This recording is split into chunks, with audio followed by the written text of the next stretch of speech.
Okay, listen, we all know not every toy company is perfect. A lot of them make mistakes. But with this Supergirl, what McFarlane did was one of the worst I've seen this year. A YouTuber found a fix, but didn't really share how to do it. I'm going to share how to do it, how I think he did it. We'll talk about him, what I did, and Loosecollector. Does anyone collect his toys? Are they overpriced? We'll go over all that, and I'll shut the garage door next on Toy Gains. Hey! Oh! Toy Gains! Toy Gains! So Brad, the DC Universe geek, who seems like he's a nice enough guy, I don't have any reason to think he's not, and he has a great YouTube channel covering DC Multiverse. In fact, he's one of the best at it in regards to his knowledge of DC and his collection to compare DC toys. I'm not going to take anything away from the man as a YouTuber. In his review, he revealed a fix he possibly could have for Supergirl. And then on his Instagram, he shared that fix. But everyone asked him, how did you do it? Was that really the legs? The guy doesn't answer anyone. Like, dude, it was only 20. That's my thing with YouTubers sometimes, man. If you're gonna have a channel, it's not like you have to answer people back. But at the same time, why the fuck not? I don't know.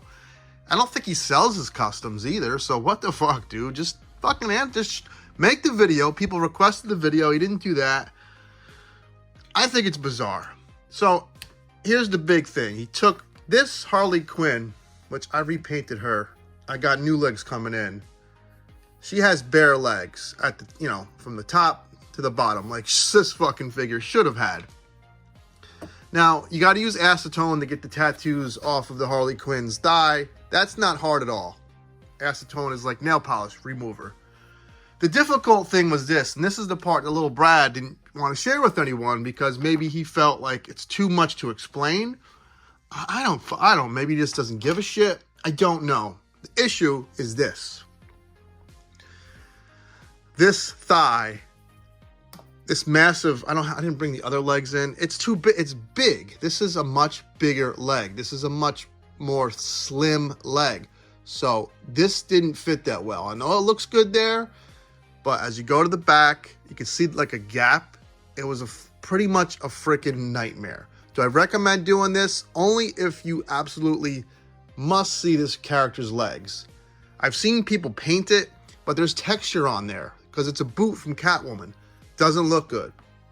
I'm happy with this. I am happy with it. Just wasn't very fun.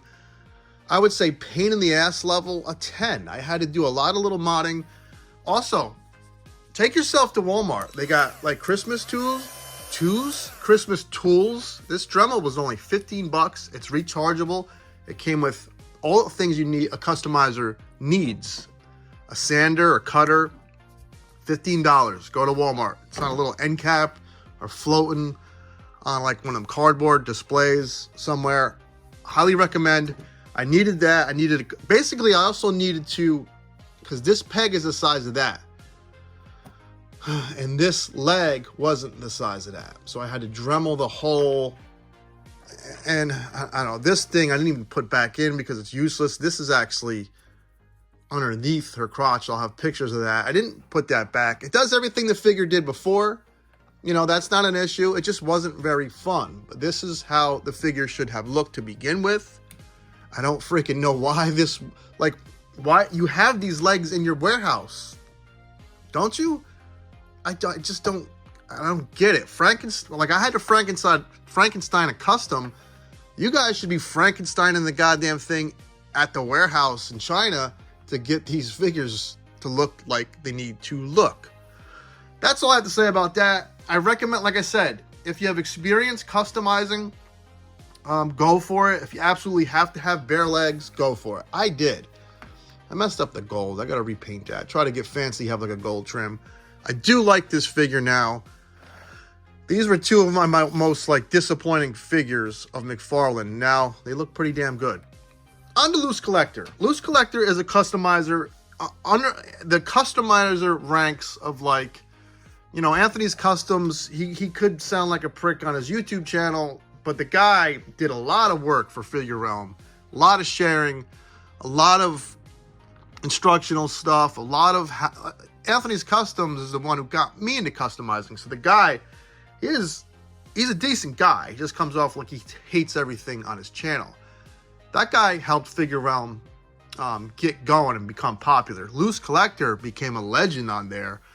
He did one of my favorite customs of all time. It's a Krang. If I can find an image of it, it'll be here now.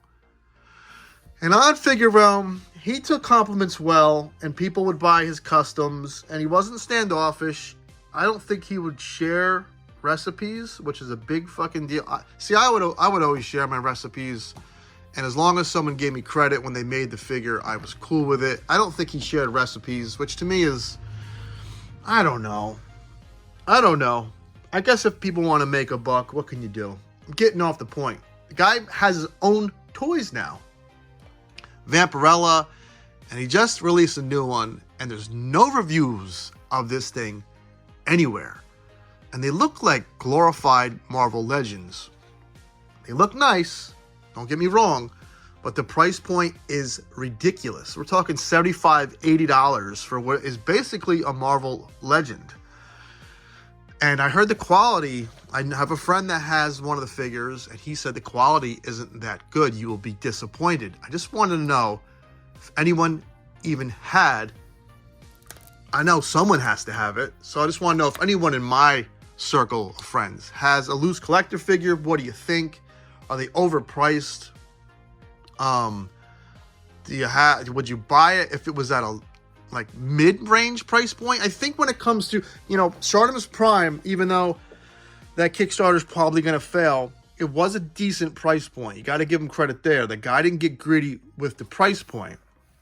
And I think someone like Loosecollector, I think for something that, I know he's not Hasbro and he's not even NECA or Mezco, but maybe $50 for a figure would have made more sense. I don't know, I'm rambling. Let me know what you think about everything I said tonight. Hope you like my Supergirl. Take care, have fun.